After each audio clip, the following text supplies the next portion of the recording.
Қ.Аманжолов туған жер. Шықшы тауға, қарашы кең далама, мәз боласың, ұқсайсың жас балаға. Ол шетінен, бұл шетіне жүгірсең, шаршайсың ба құмарың бір қанама. Уа дариға, алтын бесік туған жер, қадіріңді кетсем білмей кеше көр. Жата алмасам топырағыңда тебіренбей ақын болмай, тасың болсам мен егер. Неткен байтақ, неткен ұлы жер едің, нендей күйге жүрегімді бөледің. Сенде тудым, сенде үстім мен, сенде өлсем арманым жоқ болды неде дер едім.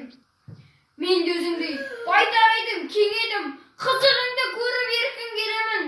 Сен даямай бердің маған барыңды, мен даямай барым саған беремін. Болдым ғашық, туған дала мен саған, алыс жүрсем арманым сен аңсаған. Жақын жүрсем мен төрінде рахаттың, алтын діңгек өзім туған босағам.